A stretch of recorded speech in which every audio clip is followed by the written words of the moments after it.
Gracia y de paz. Saludos de gracia y de paz. Amados saludos, vamos a iniciar la clase correspondiente a la última vez. Antes que nada, una disculpa por no haberme podido presentar la semana pasada, cuestiones de salud, pero vamos a continuar con la clase correspondiente al último día que no tuvimos clase y voy a compartir pantalla.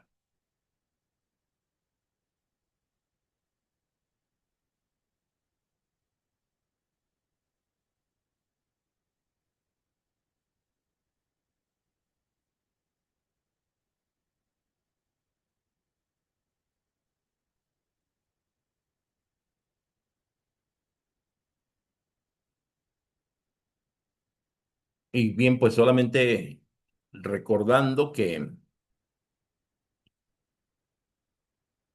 la última clase que tuvimos habíamos visto la influencia de los tres seminarios, cómo miraban la iglesia, cómo consideraban el pecado, cómo consideraban los problemas, cómo consideraban la obra de Cristo, cómo consideraban el bautismo, qué era la comunión, cómo era la consumación, cómo interpretaban las escrituras, qué representaban ciertas cosas para ellos, como el sábado Jesucristo. Y nos dábamos cuenta, pues, de la influencia legalista de Cartago, nos dábamos cuenta de la influencia, este, estudiantil, alegórica y medio esotérica de Alejandría, y también nos dábamos cuenta de la práctica de la fe, de la vivencia en la comunión, pero sobre todo de la participación de el amor y del Espíritu Santo en la vida comunitaria que se daba mucho en Antioquía, ¿no? Y vamos a continuar con esto. Para ese tiempo ya estaba habiendo un cisma entre las iglesias oriental y occidental, principalmente por la forma de administrarse. Y bien, pues Oriente tenía una interpretación bizantina, es decir, muchísimo más ortodoxa, y eso era la característica principal de la iglesia oriental. La sede de esta iglesia oriental, pues, estaba en Constantinopla. Y hubo un concilio ecuménico, y en ese concilio ecuménico se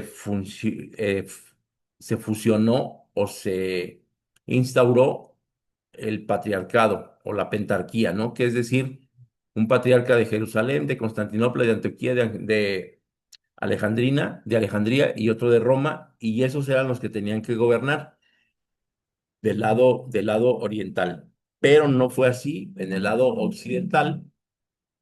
Ellos le dieron preferencia al silogismo abstracto, es decir, si Roma es la parte imperial, si Roma es la parte que más ha aportado al imperio, entonces, pues la lógica es que de Roma tendría que salir lo que hoy se conoce como el papado, pero que en aquel tiempo era la monarquía, es decir, alguien que administraba y que estaba por encima de cualquier arzobispo, de cualquier conjunto de obispos que tuvieran un hecho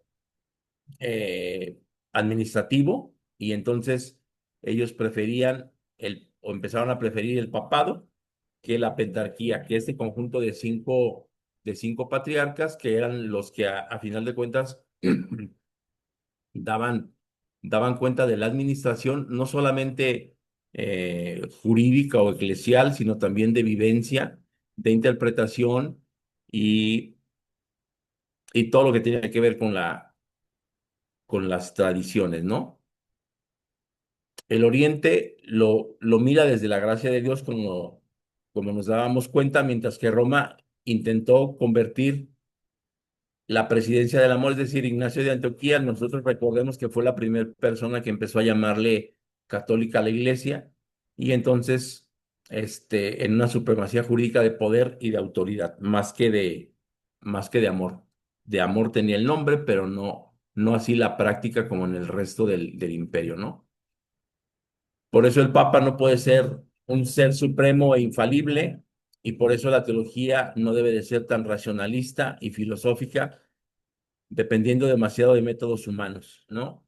¿Qué es racionalista? Pues que la teología no tiene que ser un proceso de pensamiento, sino más bien, sino mayormente dicho, un proceso vivencial, un proceso de la práctica, eh, muchísimo más de la praxis que, del, que de la razón, ¿no?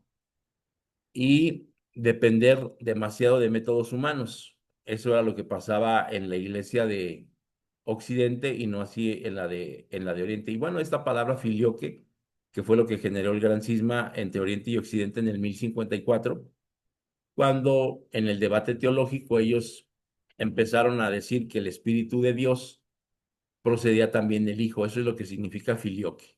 Y la palabra de Dios establece que el Espíritu de Dios depende simple y sencillamente del Padre, no del Hijo, ¿no? Entonces, esto llevó a la ruptura entre ambas iglesias y, bueno, pues recordar simple y sencillamente que la iglesia,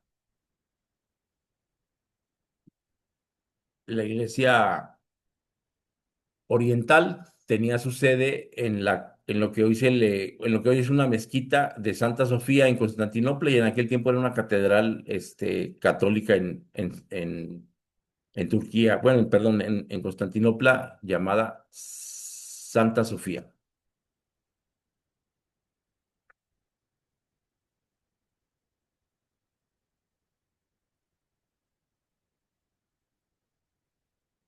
Pues lo que pasaba históricamente en estas dos iglesias, que originalmente era una misma, pues es que había diferencias en cuanto a la interpretación bíblica, en cuanto al concepto de organizarse, vamos a llamarle así, eclesial y judicialmente, y esto hizo pues que la iglesia de Constantinopla Oriente y la iglesia de Roma Occidente se separaran, ¿no? En el concilio de Calcedonia en el 451 se estableció un sistema donde Roma tenía una primacía de honor que se le llamó primus inter pares, pero no de jurisdicción absoluta sobre las demás sedes apostólicas. Entonces, sobre esta forma de administrar, la afirmación de que Roma ha sido privilegiada y la lógica occidental sobre la tradición sagrada refleja una crítica muy fuerte hacia la perspectiva de Oriente. El Oriente cristiano, especialmente la teología ortodoxa, pone mayor énfasis en la experiencia de la gracia, la mística y la liturgia como vías de conocimiento de Dios. Esto va en contraste pues con el racionalismo y con la forma legalista que caracterizan y que caracterizaron desde entonces la forma del desarrollo teológico y canónico de Occidente, ¿no? Esta diferencia, pues como nos dábamos cuenta en la parte final de la lámina, se agudizó hacia el año 1054 después de Cristo, con este problemita de la palabra filioque, que generó grandes diferencias que al final del tema terminaron siendo, pues, decisivas y que hasta hoy parece como irrevocable que se regrese a una conciliación, ¿no?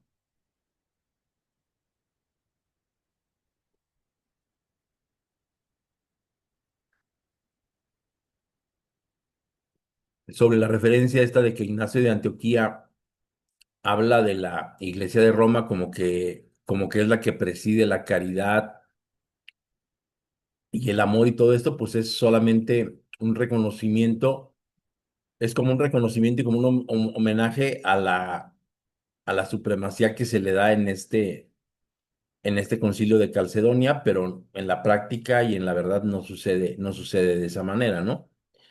Entonces ellos le dan mayor énfasis y supremacía a las cuestiones jurídicas y legales y obviamente a las cuestiones dogmáticas del Papa, ¿no? Y nos podemos dar cuenta que hasta hoy existen escritos papales que se llaman encíclicas, que de alguna manera representan la tradición de los apóstoles de escribir libros, de escribir cartas, ¿no? Como lo escribieron a Roma, como lo escribieron a Galacia, como lo escribieron a Efesios, o a Éfeso, y ellos siguen escribiendo sus encíclicas, y ahora ya no a alguna ciudad o algo así, sino eh, urbi et urbi, es decir, para todo el cosmos, para todo el mundo, ¿no? Sobre esta teología racionalista y el método teológico, pues la crítica oriental a la teología excesivamente racionalista y filosófica de Occidente no lo ven como válido, pero porque recordemos que en ese tiempo, desde Antioquía, se tomaba muy en cuenta la tradición histórica. Y acá ellos ya no le hacían caso a esta tradición histórica, sino era más, más énfasis y mayormente hacia un pensamiento, o vamos a llamarle a esto, hacia un seguimiento muy racional de cómo tendrían que funcionar las cosas desde el punto de vista teológico, ¿no? Entonces, la teología ortodoxa, por el contrario, este, enfatiza esto que se le llama apofáctico y ellos le dicen apofacticidad, el conocimiento de Dios por la vía negativa. Es decir, ellos señalan mucho y de ahí nace lo que es la teología fáctica o la teología apofáctica. Es decir, para Occidente hay muchas cuestiones desde el punto de vista de ellos que Oriente los tacha y les dicen, es que eso no es Dios. Entonces, cuando tú escuches que se habla de teología apofáctica, pues tiene que ver con lo que no es Dios. ¿Por qué? Pues porque la gente de Oriente se daba cuenta que Occidente le había atribuido cosas a Dios que no eran, ¿no? Por ejemplo, esto de que se tengan que celebrar indulgencias o esto de que se tenga que santificar ídolos, de que se tengan que levantar altares a santos, todo este tipo de cuestiones, pues eso no es Dios. Entonces, eso es la teología apofáctica, es decir, de esa manera no es Dios. Ahora, sobre esta última parte que tiene que ver con la filioque y con este gran cisma, pues la inclusión de esta palabra es lo que, y sobre todo la inclusión de esta palabra en el credo niceno. Recordemos que para el 325 se hizo el concilio de Nicea y en ese credo, en la formación esa del yo creo, pues fue que sucedió sobre todo este inicio de este gran cisma, ¿no? O sea, no vamos a decir el día fulanito del año fulanito se dio el rompimiento y de ahí ya se dieron cuestiones irreconciliables, no. Esto fue un proceso paulatino que hacia el 1054 se agudizó y dejó de funcionar como una iglesia unificada, ¿no?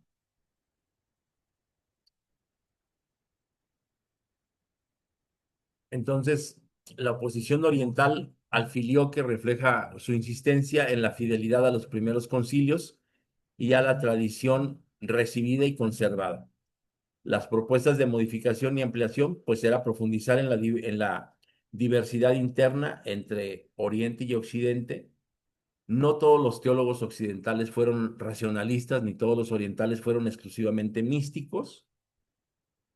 Y pues aquí tendríamos que darnos cuenta que lo verdaderamente esencial era que habría que matizar que existen dos tradiciones de espiritualidad profunda de Occidente, por ejemplo, los padres del desierto, la mística medieval y los teólogos sistemáticos en Oriente.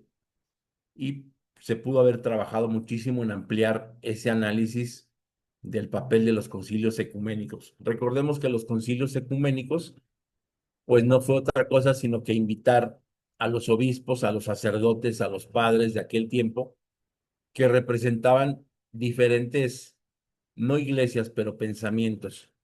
Y para ese entonces, pues el único pensamiento era alabar y bendecir el nombre de Dios desde diferentes formas, ¿no? Desde la forma cartaginesa, desde la forma alejandrínica y desde la forma de Antioquía, porque de esa forma estaba conformado el universo, el cosmos, ¿no? La catolicidad, la universalidad de la religión. Entonces, recordar que ya se habían llevado hacia ese entonces 7 concilios, pues, y que habían sido reconocidos por Oriente y por Occidente, pues progresivamente empezó a generarse este gran cisma hacia el interior de de la iglesia, ¿no?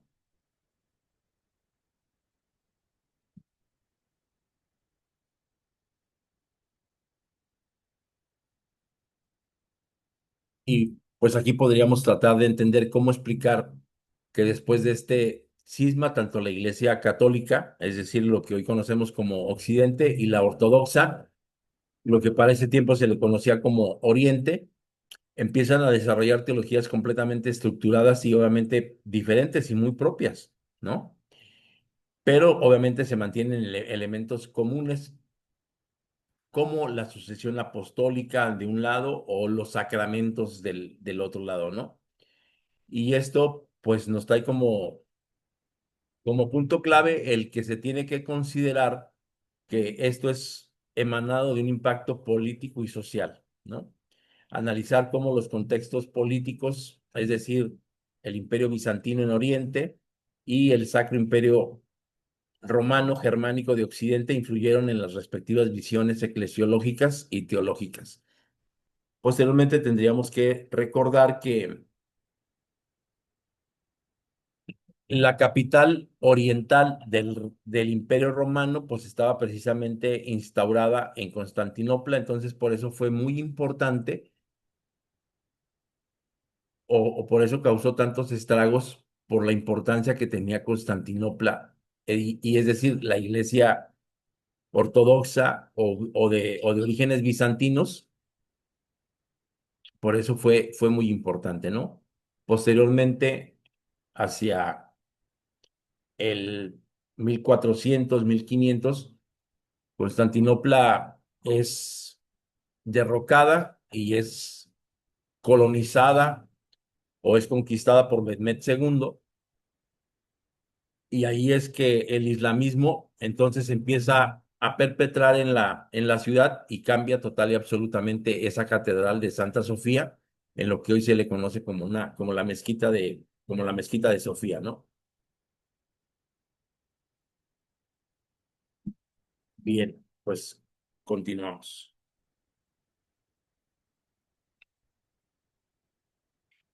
Y ahora vamos a ver esta lámina que tiene que ver con las doctrinas heredadas hasta la Edad Media, ¿no? La primera sería que Dios es el creador y es el todopoderoso. Eso es lo que se cree según el credo de Nicea. Jesucristo es unigénito, es divino, no es creado. También se llegó a a esa conclusión, pero había otro problema ahí de que Cristo fue encarnado, vino y murió para luego resucitar, y se cree en una segunda venida, en el regreso de Cristo, pero ahí es donde empiezan las diferencias, ¿no? En la Edad Media, alguien dice que Cristo Jesús es este, un ser único y estamos hablando de la divinidad, ¿no? No es alguien creado, pero cuando viene a la tierra se encarna, muere y luego resucita. Y esto en la carne. Y asciende a los cielos como Cristo. Posteriormente se cree en la resurrección de los muertos y a la eternidad, pues se le empieza a considerar como una vida futura.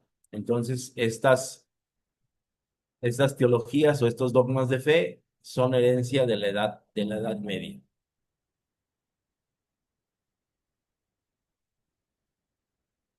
Ahora, seguimos con estas influencias de la Edad Media. Dice, desde el siglo séptimo hasta el siglo XIV se dieron diversos énfasis al descanso sabático. El descanso sabático era aplicado al domingo. Y aquí tenemos que recordar que la gente, los cristianos de aquel tiempo, después de la persecución, después de la diáspora, después de haber sido expulsados los judíos de Jerusalén, después de que se les ha perseguido por todo el imperio, y ellos empiezan a dejar de tener costumbres o empezaron a dejar de tener costumbres que los asemejaban o que los filiaban, es decir, los identificaban como parte del pueblo judío.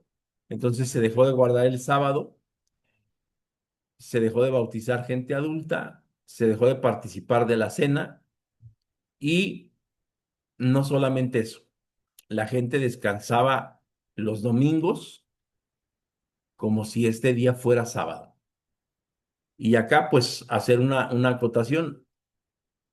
Los primeros padres se le llama así a quienes dirigieron y establecieron normas en la iglesia desde el siglo primero y hasta el siglo octavo, ¿no? Es decir, si mañana, porque así lo vamos a hacer, en la siguiente clase vamos a hablar de los reformadores, ellos no se les puede incluir en los primeros padres porque pertenecen a siglos posteriores al octavo. Y del siglo primero al siglo octavo se le pueden llamar padres de la iglesia. Padres de la iglesia como quienes organizaron, como quienes fundaron, como quienes establecieron la doctrina y todo esto, pero no confundir este término de padres de la iglesia la, con la posición de Dios. Dios es el Padre sobre todas las cosas y no es el Padre de la iglesia en este caso porque recordemos que Cristo Jesús vino a establecer el reino de Dios en la tierra y la iglesia de Dios o la iglesia que empieza a reunirse para alabar a Dios según lo establecido por Cristo Jesús, pues es una organización humana, ¿no? Entonces, tendríamos que tener muy claramente esa diferencia y para este entonces ya se estaba observando los días domingos como si fueran sábados, es decir, no habrían perdido su esencia, pero físicamente no se observaba ese día como si fuera el día, el séptimo día de la creación, ¿no? En Inglaterra, sobre todo, se fortalecía la idea de un descanso moral, no ceremonial. El concilio de Macón en el 585 después de Cristo y el de Clovedesco en el 747 prohibieron actividades mundanas ese día. Y, y bueno, aquí yo les platico y les comento que nosotros como seres humanos, en la actualidad vemos muchos eventos deportivos, muchos eventos artísticos, muchos eventos culturales, precisamente en domingo. Y esto es emanado de una ley que se le llamó la ley deportiva, en el que Enrique VIII, el emperador de ese tiempo en Inglaterra, la gente radical, sabatista o sabataria, fue a reclamar que no se tendría que observar el domingo como si fuera sábado, y si se va a observar de esa manera, pues entonces que los mundanos o que la gente que no conoce respete ese día, porque ese día se emborrachan, porque ese día participan de exposiciones culturales, de exposiciones artísticas, de eventos deportivos, y a este emperador que se le conoció como el emperador deportivo, pues lo que hizo es promulgar una ley que permitía a los ingleses asistir a cualquier evento social, fuera cultural, deportivo o de diversión, y poder disfrutar de algunas o de algunos litros de cerveza. Esto trajo un gran problema hacia el interior del pueblo inglés, porque obviamente, recordemos lo que dice la historia, el domingo se observaba como un descanso moral, no ceremonial, pero esto le afectaba a los radicales. Decían, a ver, si vamos a observar el sábado, el domingo, pues vamos a dejar de hacer cosas que se tendrían que dejar de hacer en sábado, aunque sea domingo. Y el resultado fue pues que hoy tenemos esta herencia de ver pues eventos deportivos y culturales los domingos, pues en cantidades industriales, porque desde entonces y hasta la fecha eso está no solamente permitido, sino legislado, ¿no? Por el emperador Enrique VIII de aquel tiempo.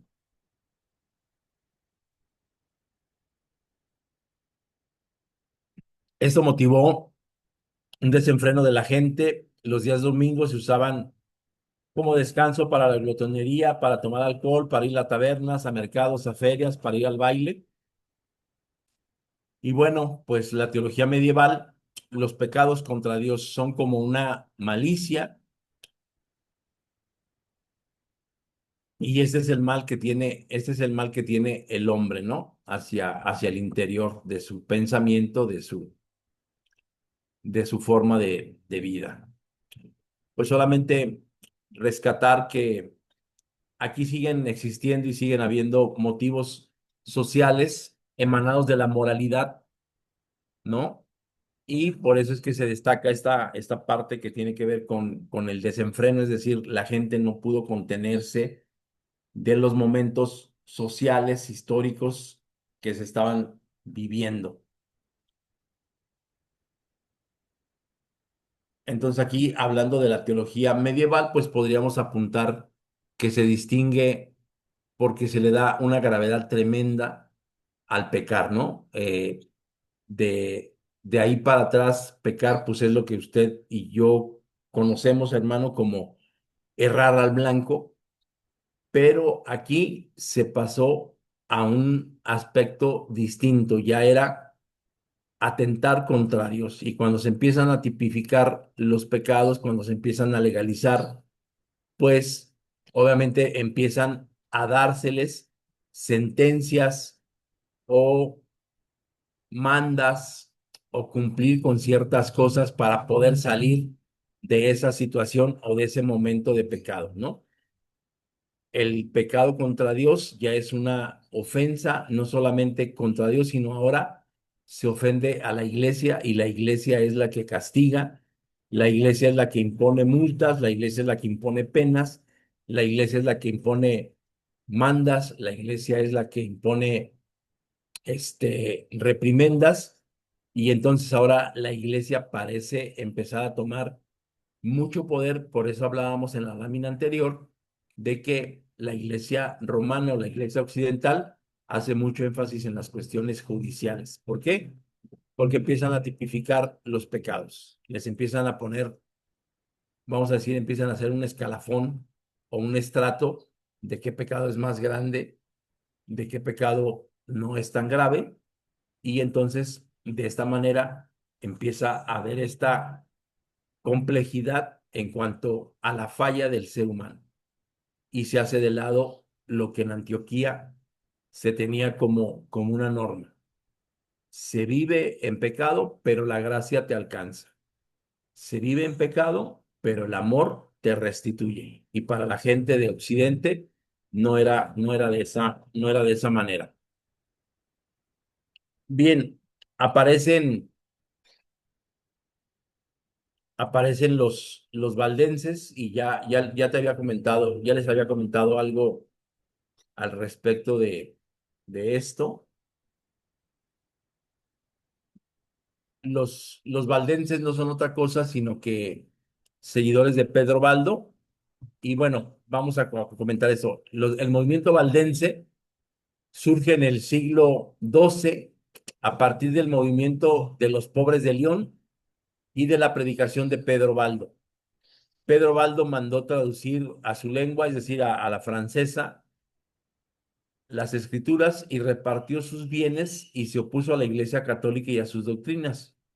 Los valdenses se proclamaban sucesores directos de los cristianos primitivos, quienes durante las persecuciones por parte de los romanos en el siglo I se dispersaron por toda Europa y luego, cuando surge la Reforma Protestante, se unieron a ella. Es decir, ellos surgen y piensan, o mayormente dicho, continúan con la tradición apostólica de los cristianos del primer siglo. Estamos hablando de que ellos surgen en el siglo octavo, pero cuando se genera la Reforma Protestante, es decir, algunos años posteriores o cuatro siglos después, ellos se adhieren a este movimiento porque los valdenses pues duraron bastante tiempo eh, en vamos a llamarle así, en el protagonismo de la historia. surgieron diferentes ramas según el área geográfica y una de ellas fueron los valdenses de los Alpes o los Insabati, quienes llamaban al Papa el Anticristo y guardaban el sábado. Es decir, los primeros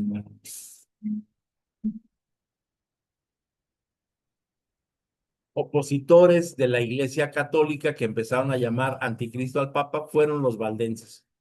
¿De dónde surgen los valdenses? Bien, pues los valdenses, así como dice la lámina, surgen de alguien llamado Pedro Baldo, un prominente comerciante francés de Lyon, Francia, que un buen día escuchó una prédica al respecto del joven rico que le dicen que reparta sus bienes para que siga a Cristo Jesús y tú y yo sabemos la narración bíblica, el joven no lo hace, pero Pedro Baldo dice, ah, caray, me parece que yo soy ese. Y entonces es por eso que él va y vende todos sus bienes y manda a hacer con el dinero que tenía, hacer escrituras de la palabra de Dios en su lengua, es decir, en francés. Otro asunto que no aparece en la lámina es que, por ejemplo, él va con su hermana, él tiene una hermana, y le dice, hermana, mira, aquí hay un dinero para que cuando tú llegues a tu vejez puedas ir a un asilo y se encarguen de tu senectud. Entonces, Pedro Baldo empieza a predicar la palabra de Dios como se hacía en los primeros siglos, es decir, celebrando el 14 de Nisan, observando el sábado y bautizando gente adulta. Entonces, surgen diferentes ramas. Una de estas ramas es de la que se va hacia los Alpes y se le empieza a llamar Insabatis porque ellos observaban el sábado, ¿no? Ahora, Pedro Baldo, obviamente, nosotros nos damos cuenta que surge en el siglo VIII, pero él conserva la historia, la tradición histórica, hace mucho énfasis en las características de los primeros cristianos y lo trae hacia el siglo octavo y empieza nuevamente a decir, se tiene que observar el quinto mandamiento, tenemos que celebrar el 14 de Nisan y obviamente bautizar gente adulta, ¿no? De aquí, de los valdenses, surgen los anabaptistas, que son aquellos que empiezan a rebautizar gente, es decir, yo ya tengo edad adulta y me bautizaron cuando fui un pequeño, entonces los anabaptistas te volvían a bautizar y los anabaptistas son los primeros que empiezan a tener estas tres características: bautizar gente adulta, observar el sábado y sobre todo celebrar el 14 de Nisan, ¿no? Y es así como empieza a tomar forma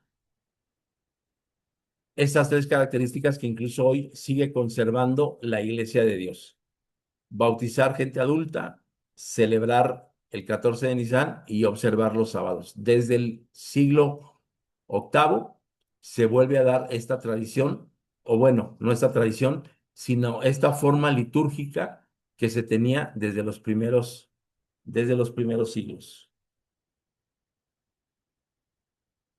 Ok, entonces ahora veremos las doctrinas heredadas de la Reforma. Ya miramos las doctrinas heredadas de la patrística, hemos mirado las doctrinas heredadas en la Edad Media y ahora vamos a ver las doctrinas que se heredan en la Reforma, ¿no? Recordemos que para ese entonces, pues el primer reformador o quien promueve esta reforma, pues es Martín Lutero, y Martín Lutero, pues como se los había comentado yo en clases anteriores, él viaja a Roma después de estar estudiando teología en Wittenberg y se da cuenta pues que la Iglesia Católica es mentiras que promueve una austeridad o una forma humilde de desarrollarse en la vida. Y él presenta, pues, las 95 tesis, es decir, 95 puntos con los cuales él no está de acuerdo. Y la Iglesia Católica lo que hace, el Papa León de aquel entonces, pues lo excomulga, ¿no? Lo desconoce, y entonces empieza a surgir un movimiento que se le llama protestantismo. Este movimiento está caracterizado por lo que se le conoce como las cinco solas, ¿no?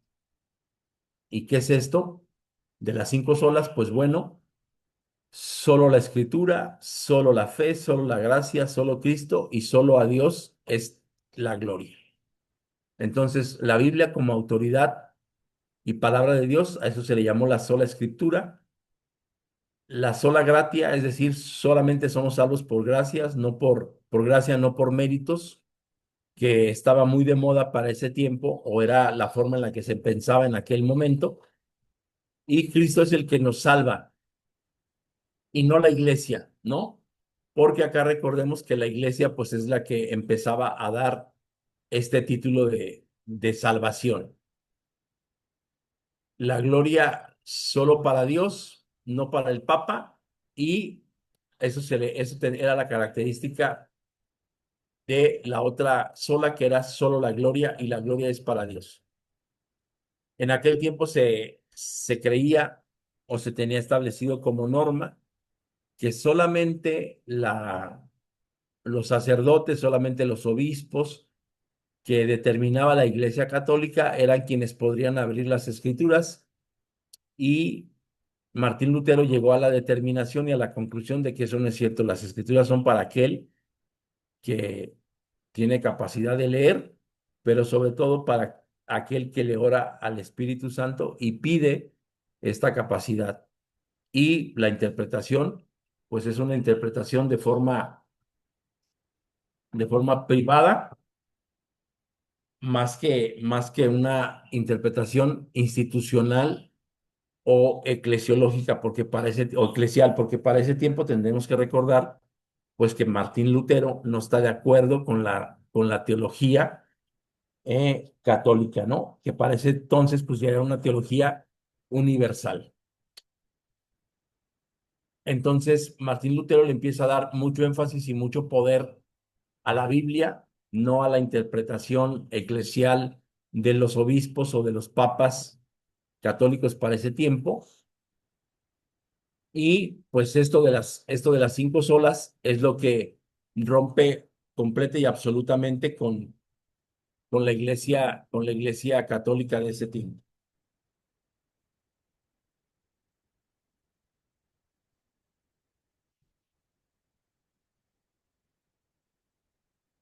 Entonces, esto que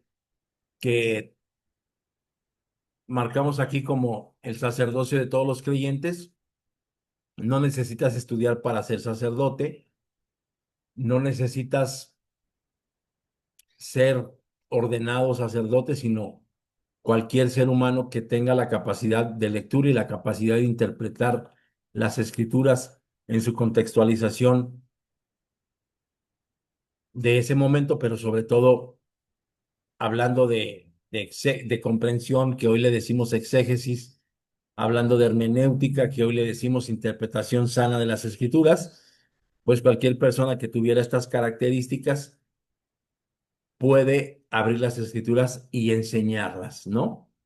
Eso le pareció a la Iglesia Católica una ofensa, y entonces ya no permitió que empezaran a pasar eso, y empezó a haber un problema entre Roma y pues la forma de pensar de Martín Lutero, ¿no? Esto empezó a traer un impacto social muy profundo, porque para ese tiempo ya recordemos que la Iglesia Católica ya es lo más importante en el orbe. El imperio romano ha caído, pero ahora la Iglesia Católica toma fuerza, y la Iglesia Católica no solamente toma fuerza, sino catedrales, basílicas, iglesias, templos. eh, están establecidas en los lugares estratégicos de todo el orbe, y de esa manera ellos ponen un sacerdote, ponen un obispo, ponen un cura, ponen un padre, y de esa manera ellos empiezan a tener el poder, ¿no?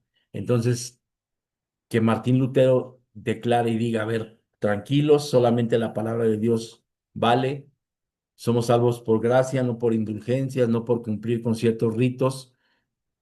La gloria solamente es para Dios, no para el Papa. El Papa no es infalible, el Papa es un ser humano como cualquier otro.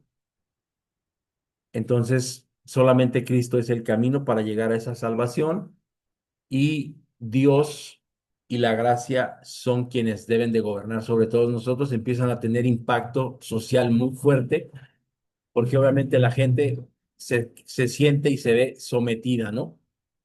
Y empiezan a ver estos movimientos que hoy conocemos como la Iglesia Luterana, como la Iglesia Reformada, como el calvinismo, como todos estos movimientos que van a empezar a marcar un orden social nuevo y distinto, ¿no? Pues acá tendríamos que matizar que las interpretaciones empiezan a ser privadas, no tan institucionales, empiezan a ser personales y vivenciales, no institucionales ni establecidas como lo estableció la Iglesia.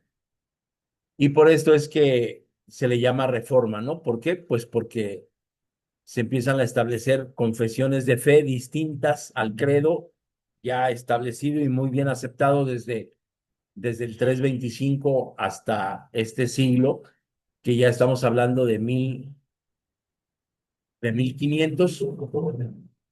Recordemos que hemos pasado la Edad Media, y la Edad Media termina con la invención de la imprenta y con el descubrimiento de América.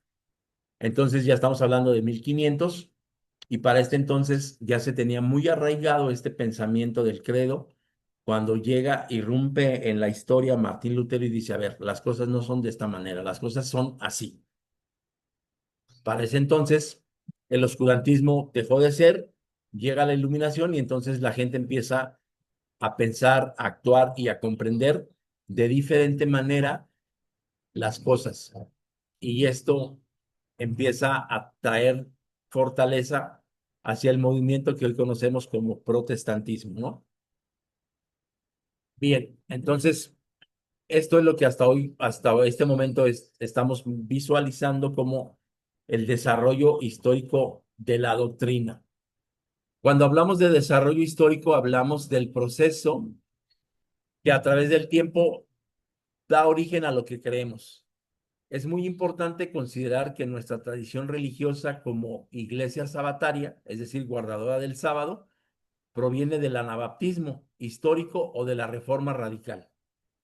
Hacia la reforma protestante hubo una parte de reformadores radicales que inició Pedro Baldo en el siglo octavo, y ahora hablando ya del siglo XVI, mirábamos que este movimiento se adhiere a la reforma, pero en una facción distinta que se le va a llamar reforma radical. ¿Por qué? Porque además de tener esta característica de no creer en Roma, de no seguir leyes romanas, de no estar de acuerdo con las exigencias del papado, de no reconocer la supremacía del papado, pues también siguen preservando costumbres judías. Y recordemos que más tarde Martín Lutero va a decir que los judíos son peores que demonios, porque creen que se van a salvar por obras.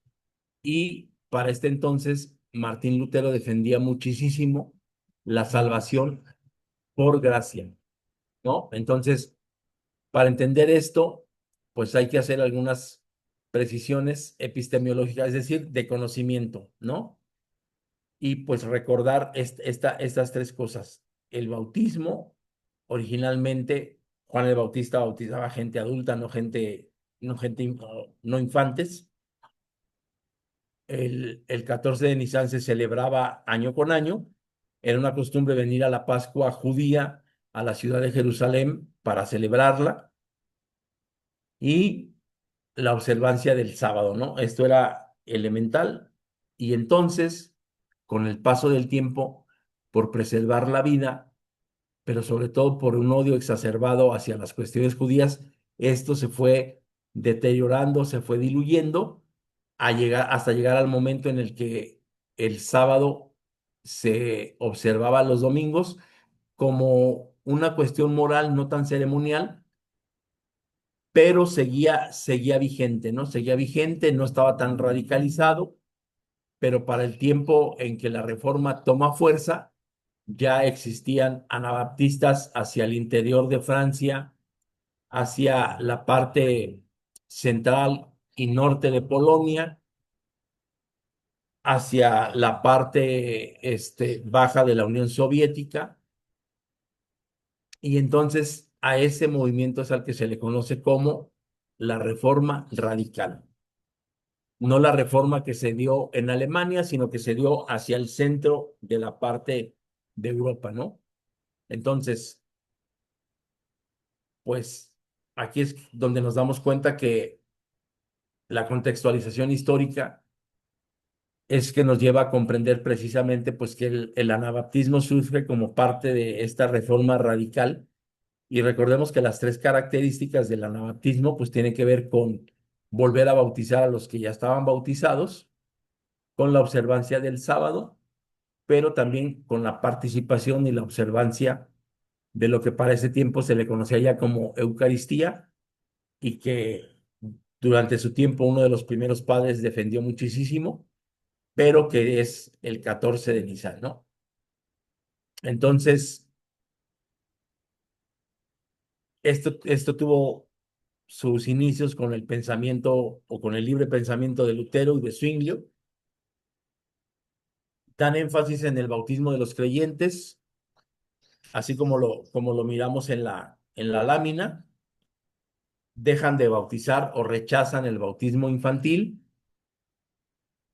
promueven esta parte de que solamente los adultos creyentes se pueden bautizar y se hace por inmersión, no por aspersión, porque para ese tiempo recordemos pues que entonces ya hizo este tipo de aspersión o derramamiento de agua sobre aquel individuo que va a ser bautizado, ¿no?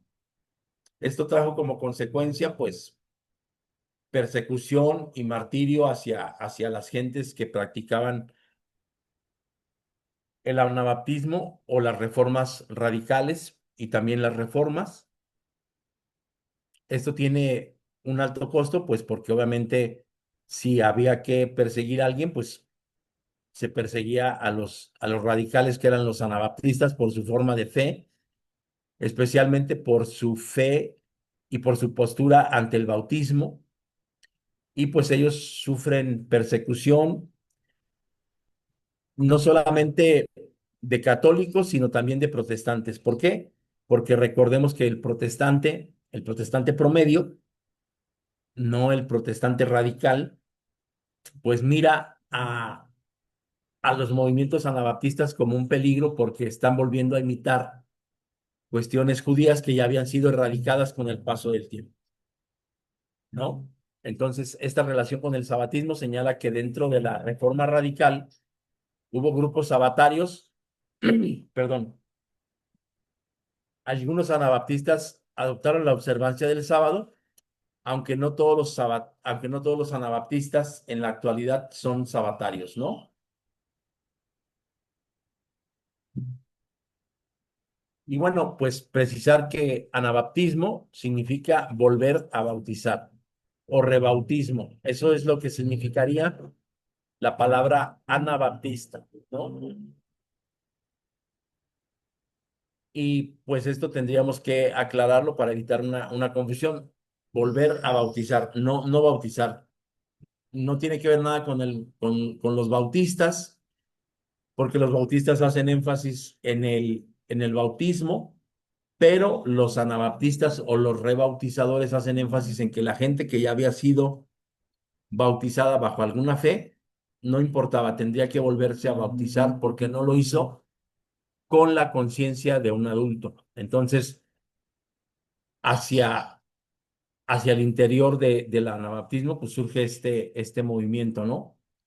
Y pues es útil mencionar que el anabaptismo no es un movimiento homogéneo, es decir, hacia ese interior existieron ramas pacifistas como los menonitas, como los amish, los luteritas o gente revolucionaria como los Munster y los unitarios, que tienen diferencias en cuanto a doctrina y prácticas hacia el interior del anabaptismo, ¿no?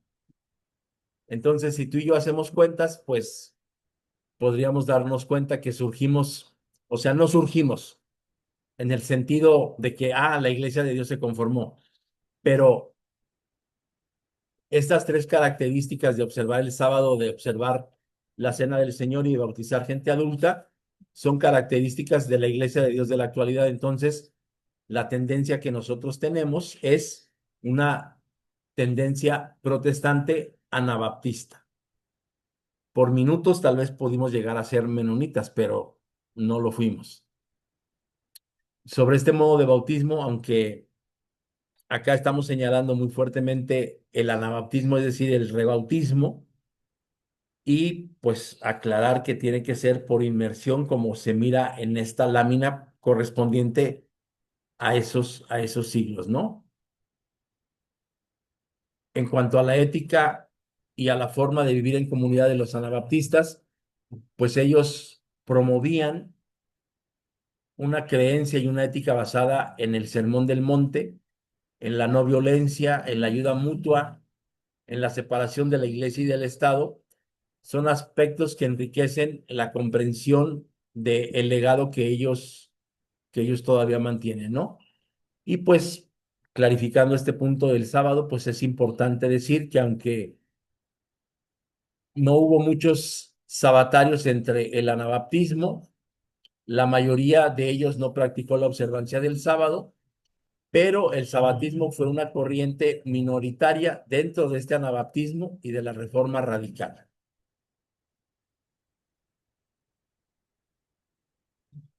Ahora, hablábamos al respecto de las precisiones epistemológicas o de conocimiento, y a este respecto, pues tendríamos que decir que el anabaptismo fue un movimiento protestante, originalmente protestante, hacia el siglo XVI, donde nacieron dos de las principales doctrinas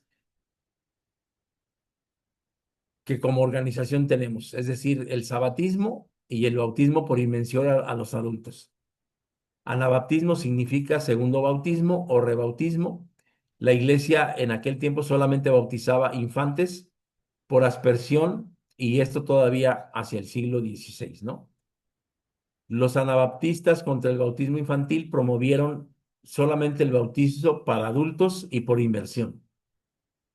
El bautismo lo indica, bueno, la palabra bautismo es sumergir, y esto pues le costó la vida a muchos en el tiempo de la persecución. Estamos hablando que también hay persecución en este tiempo, no estamos hablando de la persecución de los primeros siglos.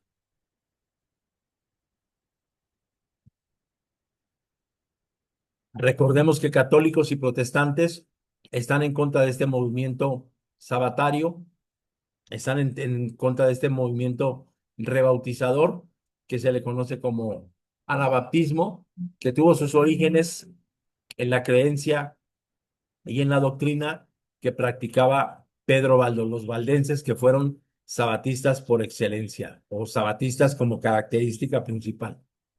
El sabatismo no nace como un movimiento histórico protestante dentro del contexto de la Reforma Radical, llamada así porque la formaban un buen grupo de protestantes que no estaban de acuerdo con la reforma de Martín Lutero, de Juan Calvino y de Enrico Zwingli, ¿no? Buscaban una reforma más radical, es decir, como protestantes dentro de la rama protestante. Entre ellos estuvieron los sabatarios, los anabaptistas. Los sabatarios fueron anabaptistas, pero no necesariamente todos los anabaptistas fueron sabatarios.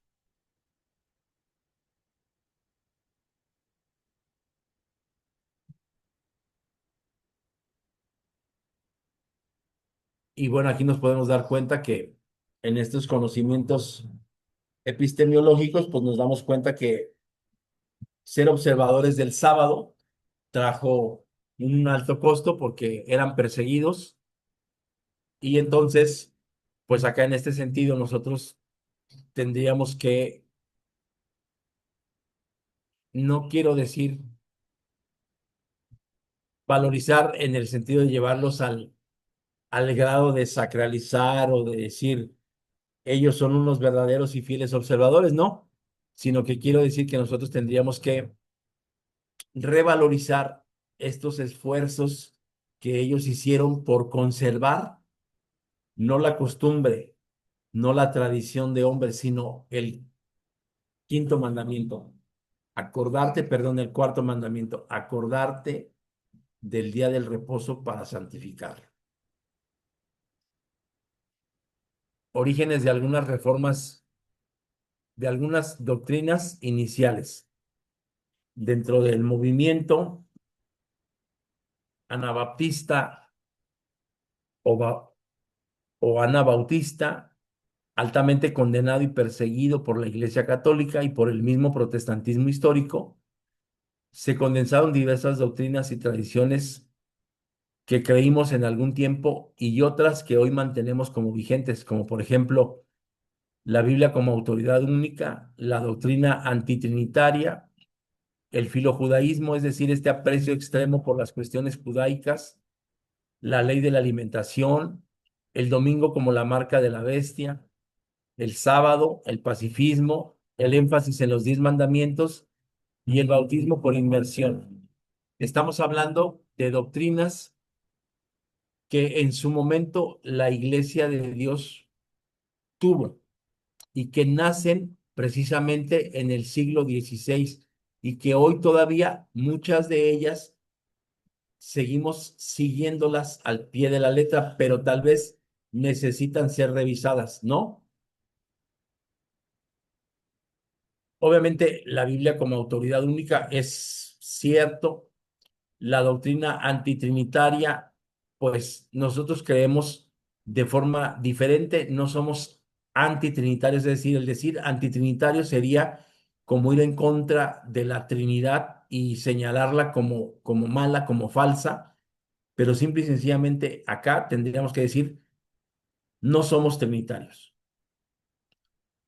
No sé si ustedes lo recuerdan, pero nosotros durante mucho tiempo, incluso siendo muy pequeño, yo escuchaba decir que éramos judíos espirituales. No lo somos, nunca lo hemos sido, pero durante mucho tiempo se creía eso. Y durante mucho tiempo, antes de iniciar un culto los sábados, se hacían honores a la bandera mexicana y se cantaba el himno nacional de Israel, ¿no? Viva, viva Palestina. Y hoy no solamente recordamos ese himno, Tierra bendita y divina, es la de Palestina donde nació Jesús. Eres de las naciones y todo eso que decía. Y hoy, o sea, muchos de nosotros creemos que Israel está haciendo bien, exterminando que esa parte de Palestina en donde nació Jesús. No, no está viendo un genocidio, no creen como creemos nosotros. Entonces, ese tipo de cuestiones nosotros las tendríamos que revisar, porque esas sí están basadas en la tradición, sí están basadas en la costumbre y sí están basadas en una mala y falsa interpretación de las cuestiones cristianas que como vimos, que como vimos en los primeros padres, pues Cartago nos heredó el legalismo, Alejandría nos heredó la forma de comprender alegóricamente las escrituras, pero Antioquía nos heredó el amor. Y en ese sentido es que nosotros no hemos comprendido, basados en el amor, muchas doctrinas que hoy siguen siendo elementales en la iglesia de Dios. De la doctrina radical anabautista, pues tenemos a Servet, un español, a Greber y a alguien llamado Thomas Munster, ¿no? ¿Cuáles fueron las características de estos tres protestantes radicales? Bueno, pues Thomas Munster habla de una liberación social y lucha por los campesinos y fue asesinado hacia 1525. Él fue estudiante de teología y además contaba con una maestría en artes. Munster se convirtió en un especialista lingüístico en latín, en griego y en hebreo. Promulgaba la comunidad de los bienes, es decir, que los bienes fueran de todos y para todos. Obviamente hacía énfasis en el decálogo y manda tallar en piedra uno y lo pone en el altar. Él tiene también como símbolo la estatua de Daniel y obviamente es un predicador de corte apocalíptico, ¿no? Conrad Grebel es, es un precursor suizo de la Reforma Radical, juntamente con Félix Mons y George Blaurock, rechazó el bautismo infantil y las imágenes. Realizó el primer bautismo de adultos el 21 de enero de 1525 en la casa de Félix Mans, bautizando a Blaurock y luego él y después Grebel.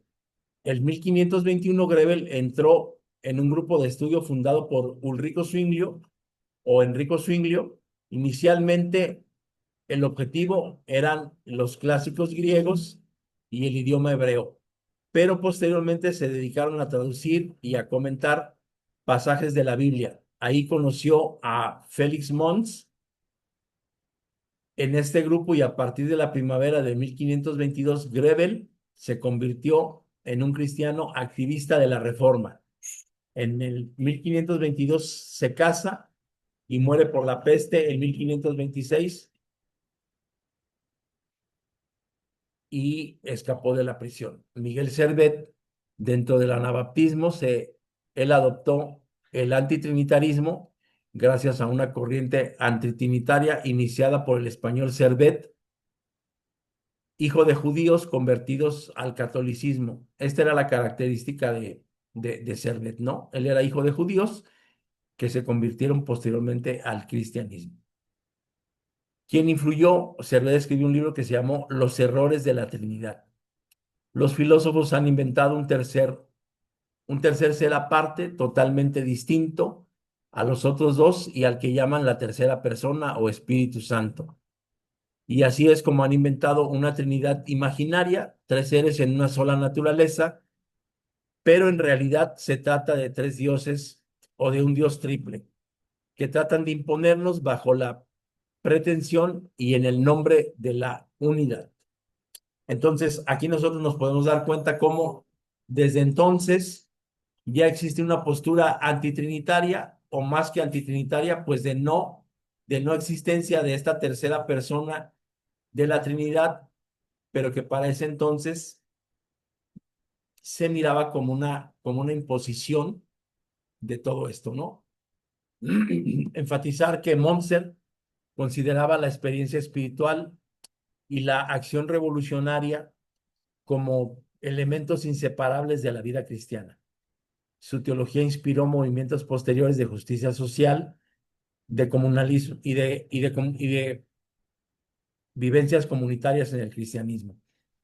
Hoy nosotros podríamos hablar históricamente de la teología de la liberación, que libera de este peso colonizador que la gente de América Latina de alguna manera tenemos, porque fuimos sometidos no solamente de forma al ser conquistados por una cultura diferente a la nuestra, sino por llevarnos a tener experiencias religiosas distintas a las que conocíamos. Por ejemplo, históricamente, en México, en el México en el México prehispánico, las formas religiosas de ser, de practicar y de vivir, no existía un infierno, por ejemplo. No, al no existir infierno, no existe purgatorio, no existe limbo, y llega esta forma de creer católica a la América Latina indígena y nos hacen creer en todo esto. Y Thomas Monser dice que la práctica cristiana tiene que ser liberadora, por eso él lucha por la opresión campesina y es asesinado en ese tiempo. Es decir,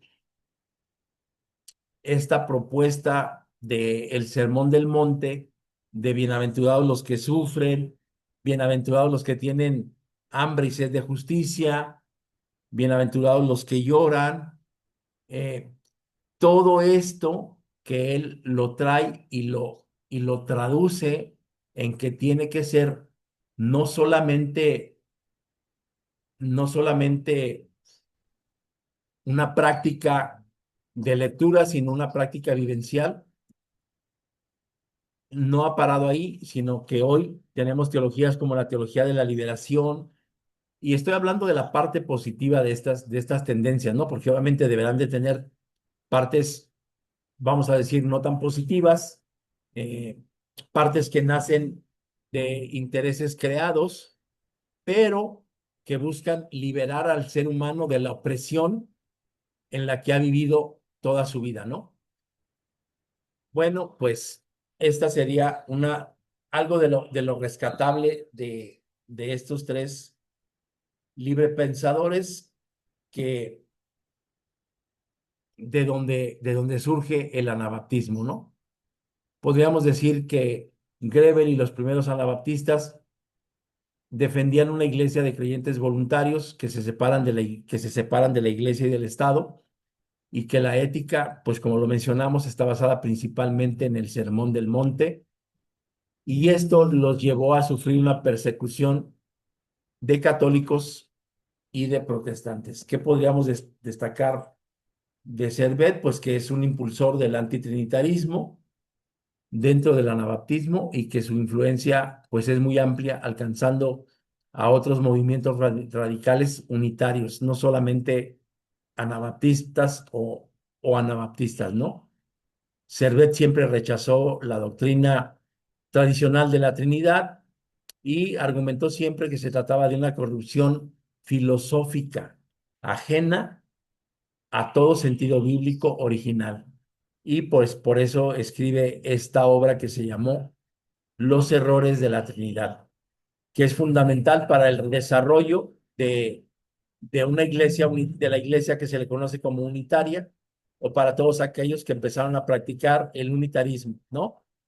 Y esto lo llevó a ser perseguido y finalmente ejecutado. Servet defendía la unicidad de Dios y criticaba la imposición dogmática de la Trinidad, buscando un retorno siempre al cristianismo primitivo y bíblico. Acá tendríamos que aclarar, y es muy importante, que algunos anabaptistas adoptaron ideas antitrinitarias, pero el movimiento anabaptista en general también no fue unitario, es decir, de ahí, del anabaptismo salen los unitarios también, y la mayor parte mantuvo posiciones trinitarias tradicionales. Servet es el más representativo del unitarismo radical y del anabaptismo en el sentido estricto. Entonces, esos tres personajes, Muntzer, Greibel y Servet, fueron los que le dieron formación y conformaron el anabaptismo, que se opone a la Trinidad, que habla de una liberación de las cargas que se le ha puesto a los más necesitados, pero sobre todo regresan a la propuesta, vamos a llamarla históricamente teológica, de Jesús, de ser liberados, ¿no?